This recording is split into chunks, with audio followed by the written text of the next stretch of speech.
G'day guys, welcome to the next installment of the Woodford Sports Science Consulting Podcast. I am Christian Woodford, and today the podcast is actually on junior athlete development, and that's anything that could be, it's not just elite, it's junior physical preparation, junior development, anything from the ages of 9 to about 17. That's what I classify junior athlete development.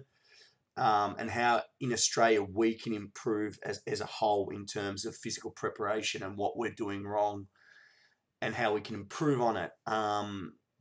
Before I start, obviously a few things going on at the centre, a few big things. First of all, we had our first intake of applied sports science, applied strength conditioning interns down at Woodford Sports Science Consulting, where they actually get a certificate, an actual certificate. After it's an allied health certificate, 3 and 4.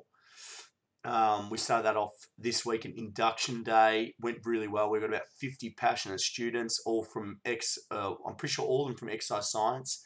We did put an ad out for anyone, exercise science, allied health, anything of that stream where there's still a student who want to learn about applied sports science, applied strength conditioning while using evidence-based practice, because the biggest issue that I see is these kids with all this information, but they've got nowhere to apply it. I mean, where do you go after exercise science where they're pumping them out, yet there's nowhere where these kids can go and actually use the theory and apply it? Well, there's minimal places, and that's what we've done this for them to be able to coach and develop as a coach in a high-performance applied sports science environment, other than the fact that they go to a Fitness First or a Genesis or a big chain gym and they just get completely fucked over because they're pushed straight into it. So they've got to pay rent straight off the bat. It's not about programming. It's not about coaching. It's not about using sports science. It's about selling from the start. That's the whole issue that they have. They don't get to develop, and they don't have time to actually learn the fundamentals of being a coach, fundamental sports science principles. So yeah, that's the biggest issue. So we wanted to give them the chance to be able to do that. They had to meet certain criteria. We selected 50, and I was proud of the 50 that we went with. They're all passionate. They all want to learn. And the one thing I got from them yesterday is they're all hungry to get jobs. It's the whole issue is there's not enough jobs here. I mean, I'm living proof that if you put your mind to something, there is a market for it in terms of high performance, other than your powerlifting, Olympic lifting gyms, CrossFit gyms. That's a sport within itself. We're talking about performance coaching and what is performance coaching, what is athletic development. And everyone wants to do it. You go out of uni, and what's the first thing they fucking all say? Fuck, I want to be a performance coach. Well, fuck. Not many people can actually do that. And even in the private sector, I don't think there was no work in the private sector. Obviously started this 2 years ago nearly, and it's developed to a point where it is quite good. And a lot of people know about what applied sports science is, what applied strength conditioning is, but that's what we want to do, is make more jobs. And hopefully with these kids pushing out, they've obviously got the theory, but then they've got the applied side where they can actually coach, and we can actually develop the private sector, because at the moment, the private sector, it's not that big, and we're trying to develop it. Number 2, I got approached to become the face of high-performance training of this company. Very excited. We're going to launch, they're going to launch in probably the next 2 weeks. You're going to find out through Facebook what it's about and how I'm getting involved. Very excited. It's kind of like defining what is high-performance training. And that's the biggest issue, especially in Australia. There's no segmented train in terms of no one knows the difference between what's a personal trainer, what's a physiologist, what's an exercise scientist, what's a strength conditioning performance coach. No one knows the difference here. It's all lumped up. There's a grey area. So what myself, Woodford Sports Science Consulting, and this company wanted to do was, let's define what high performance training is. What is high performance? What is the difference between high performance, personal training, and everything else? And how do we define what high performance is? And we kind of want to make sure it's segmented now, especially in the private sector, where everything's thrown together, a whole heap of shit. How can we define it, and what's the difference between that and everything else? So I was very excited to get on board. It is a big company. I'm very humbled when they did ask me to be the face of it. It is quite exciting. I've been interviewed a few times by them. So that will be released in the next few weeks. A bit of media going on. I'm getting filmed by a few other companies that will come out on the Woodford SSC Facebook page. I've got Hampo, NFL strength conditioning coach Alex Hampton, one of my mates. He's actually doing a workshop July 4th. If you want to book now. You've literally got a day. We're closing all bookings tomorrow. If you want to book for that, book that now. This guy's a freak, best in the world. I am the sideshow to him. I am secondary. So you guys, the people who are going to that, you enjoy it because I'll be doing it with him. But literally, man, I'll be learning just like you guys. The guy's a freak. It is the pinnacle of being a strength coach in the NFL, literally a pinnacle. You are a coach over there. It is brilliant. Obviously, I've only seen the college side of it. He's seen the college and NFL side, so pick his brain. It's not that expensive to go to this workshop. If you want to know more information, info@woodfordssc.com. The guy's just a freak, so I would suggest coming along if you're a coach, aspiring strength coach, athlete, whatever it is, go see him. Last point, quickly before we start this podcast. The podcast that I will be doing from now on will be start to interviewing the best strength coaches, rehab coaches in the world. So I don't know if you saw my post. I'm actually interviewing Terry Condon, Australian Institute of Sport consultant, rehab consultant. Very excited. Terry, I actually talked to him a few days ago. We had a Skype session and we had a real good chat and really talked about Terry and his background, what's he done, what his methodologies are, what he believes in terms of developing the total athlete. He's brilliant, very switched on guy. That interview will come next week. That's one not to be missed. I'm actually going to start to interview more strength coaches. As I said, I want to bring you guys the best of the best Australian talent that we've got. I want to rival Mike Boyle in his podcast. Now, that's never going to happen. Obviously, Mike Boyle, big name. Not saying I'm anywhere near him, but it's kind of like I want to give you guys the best Australian coaches, like the T-Nation boys or American. I want to give you guys the best Australian coaches and push us out there, make us mainstream. So, Terry Condon, and I'm going to interview a few NFL guys. Some college guys, some AFL blokes, hopefully, A-League people. The best will come out of this Woodford SSC podcast. So I want you guys to understand we have some very good homegrown talent here as coaches, and I love to push them out there. And just what makes them tick, what are their methodologies. I mean, if you guys know anything about my methods, you can have 5 different coaches all programming differently, but all end up to the same goal. The thing about strength conditioning is you might have subtle differences as the coach next to you, but the core principles stay the same, the core methodologies.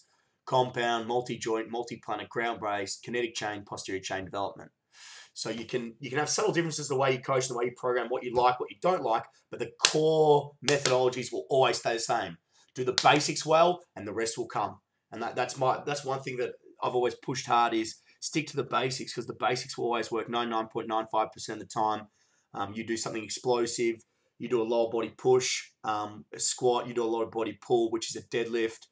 You do a supplementary unilateral movement, you do a core movement. I know that's very simplistic, but the basics work in terms of strength, power, speed, agility, and human performance.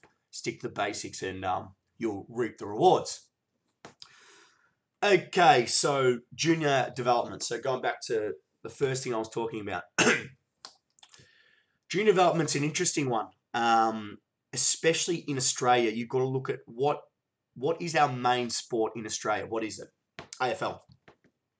Now, everything I relate back to in terms of training goes back to when I was younger. So I used to play cricket and football, and I played at a decent level.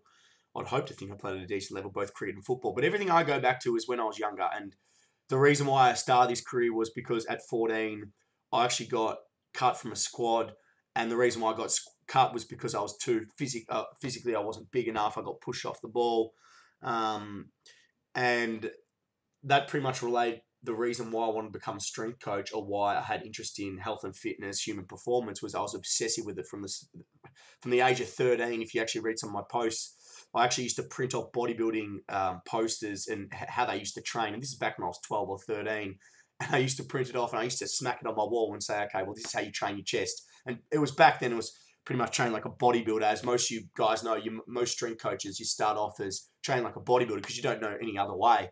And that's the way the mainstream media goes. And I used to print off these photos of guys curling, extending, a lot of isolation, leg extension, leg curl, shit like that.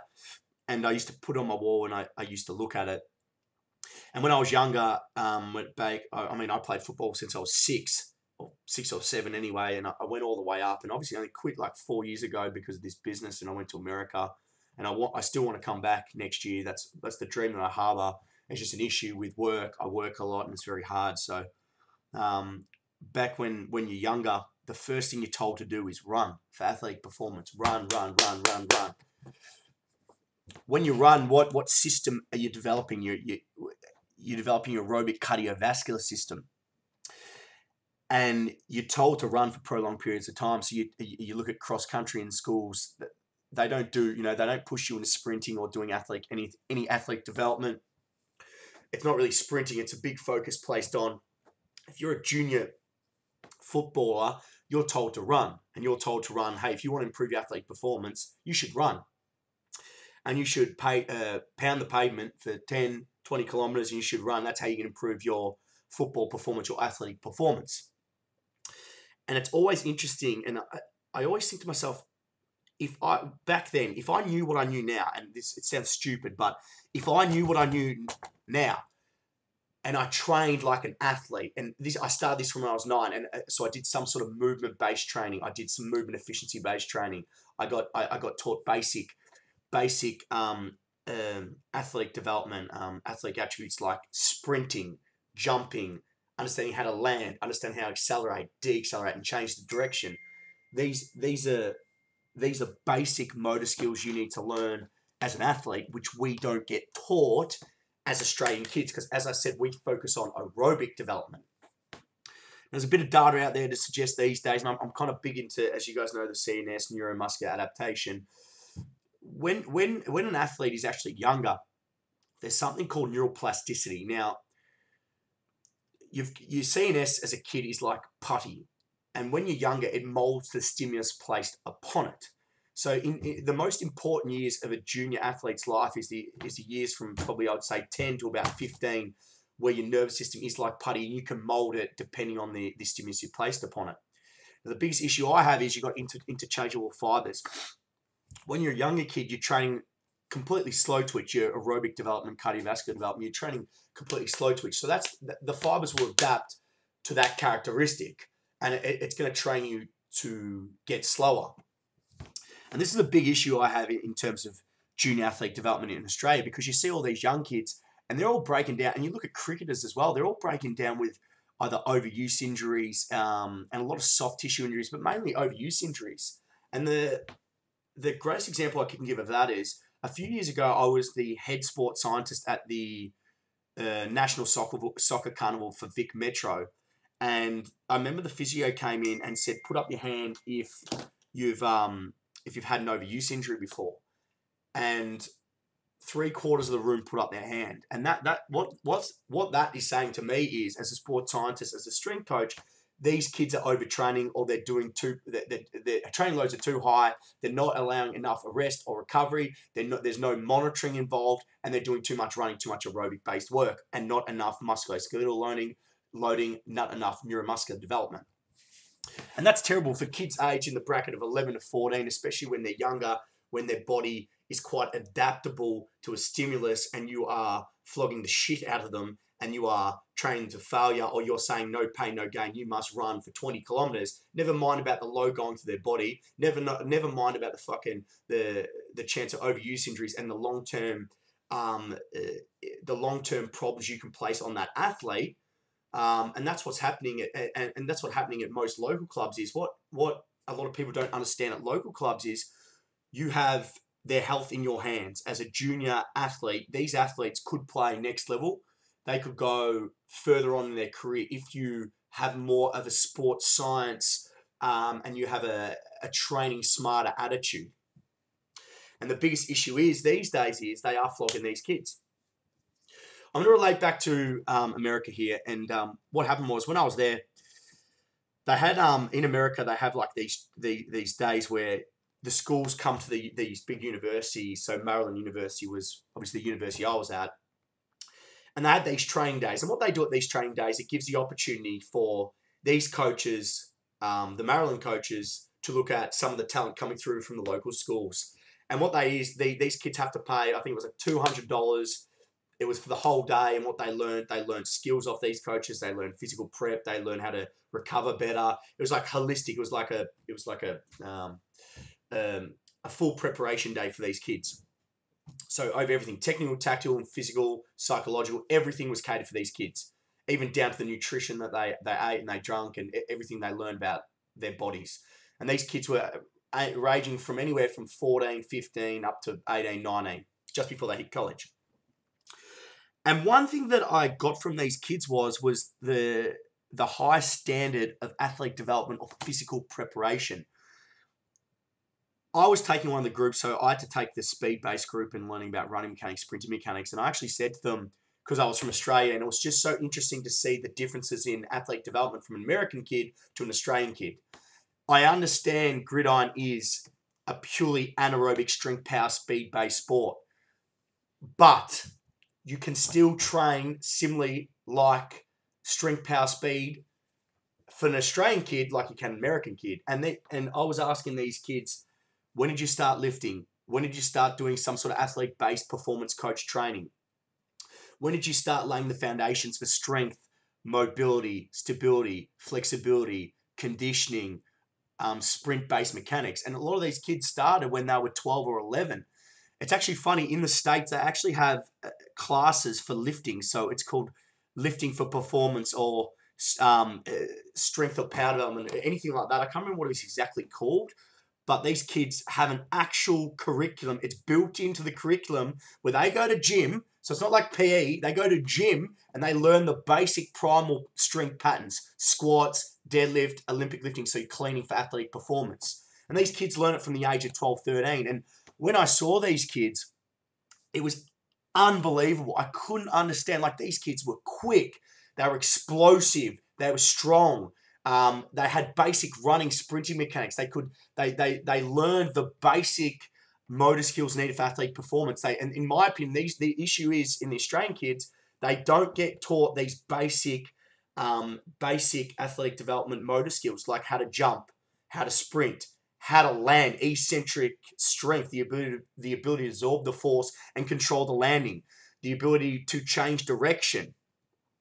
The basic strength training needed on your basic primal patterns, your squats, your deadlifts, your explosive movement, your strength speed, your Olympic lifts, your speed strength, your plyometrics. They get taught that.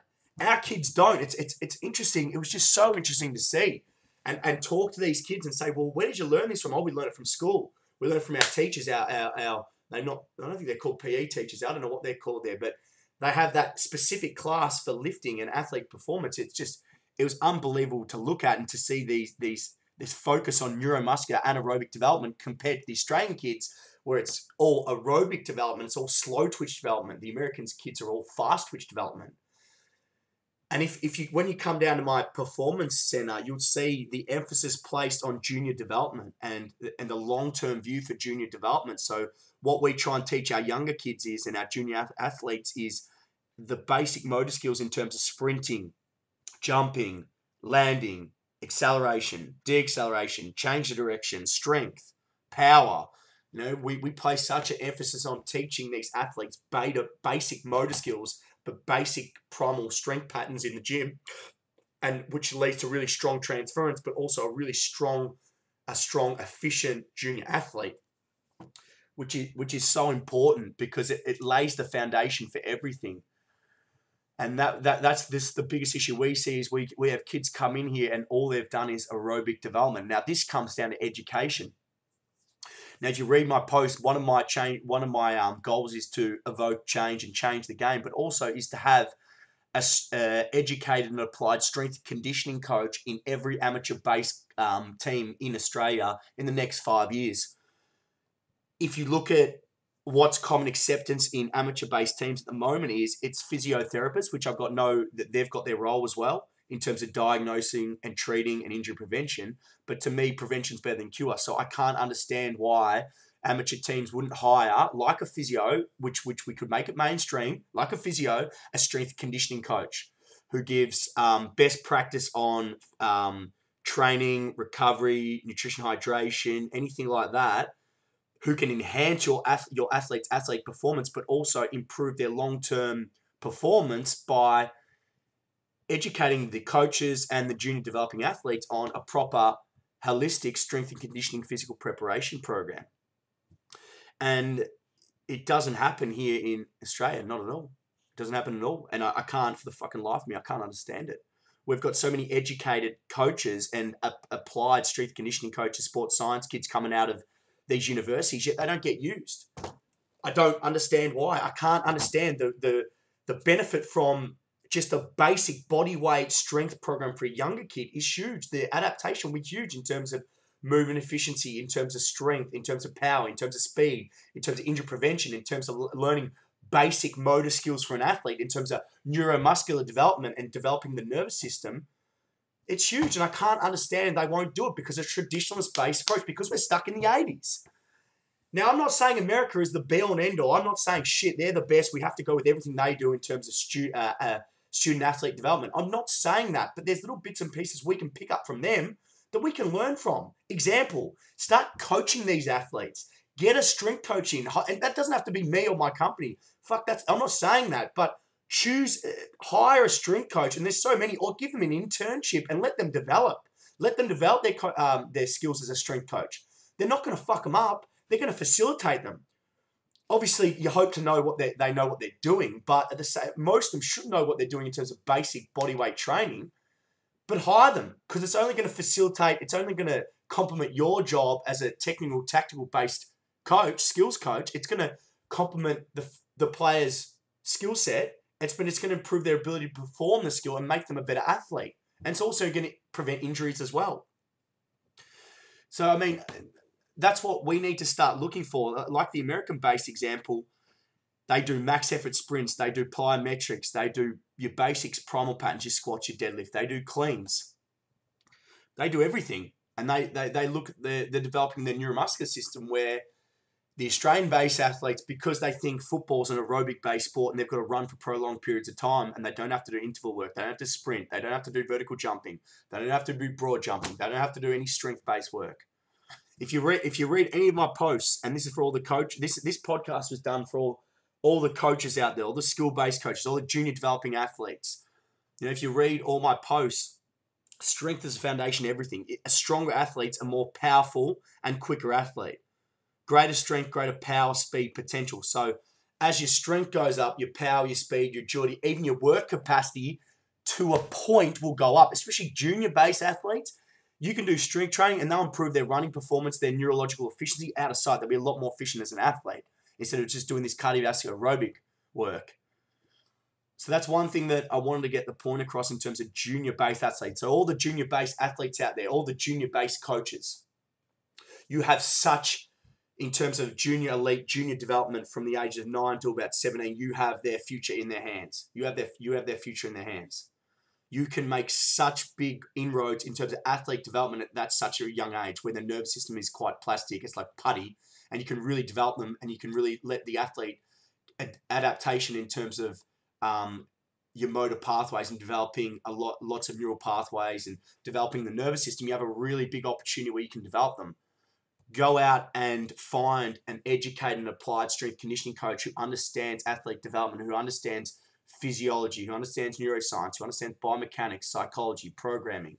You know, there's plenty of them out there. Go find them, because you have such, you can't underestimate how much of a chance you have to mold their careers and make them better athletes at their sport, and really lay the foundation. I call it like a house. If you don't have the foundation for your house is going to fall down. So you can really lay the foundation of strength, mobility, flexibility, stability, sprinting mechanics, jumping, landing, change direction, acceleration, deacceleration, and neural development. You have a real big chance and a real opportunity to really lay the foundations of injury prevention as well, and really make these kids really strong athletes and better performed athletes for the future, instead of just flogging them to the ground and not using sports science, not monitoring them, and using the old system. Well, I didn't do that 30, 40 years ago, so my athletes aren't going to do that. Well, you've got to start looking at them like an athlete. You have to stop thinking they're just football players.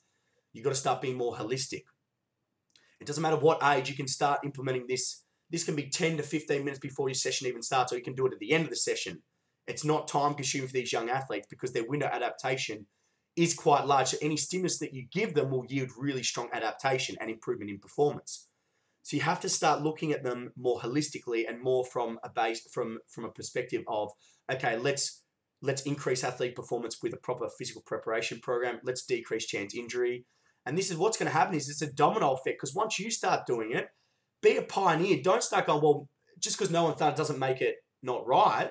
Start being pioneer and say, okay, well, I'm going to take a more of a sports science, holistic approach to how I prepare these younger athletes instead of flogging them into the ground, instead of running them for prolonged periods of time. You know, that's why I brought out this WSSC high performance football and rugby program is to redefine how we view off preseason training, how we view physical preparation. Gone are the days of strength training will make you slower, make you weaker, will make you muscle bound, less mobile. Gone are the days of running long, slow distance running. It's more movement efficiency, movement based training. It's more about intervals. It's more about sprinting mechanics. It's learning how to jump, how to land, how to accelerate, how to decelerate. These neuromuscular anaerobic athlete development qualities are so important now. And that's what I'm trying to bring over here, because most of the time we are stuck in the past, especially in the amateur clubs. We're so stuck in the past. You've got to start taking the approach now is let's raise the standard. The way we prepare will dictate how we perform. Let's start looking at other ways. Do the same thing, get the same result. Do something different. Step out of your fucking comfort zone and take a risk. It's not even a risk. Sports science has developed from 50 years ago. We are still stuck in the come to training, 3 long, slow distance laps, static stretching. That's fucking outdated. Sports science has developed, but for some reason we're still stuck in it. And I'm trying to use social media as a form to develop knowledge, but also push what we do.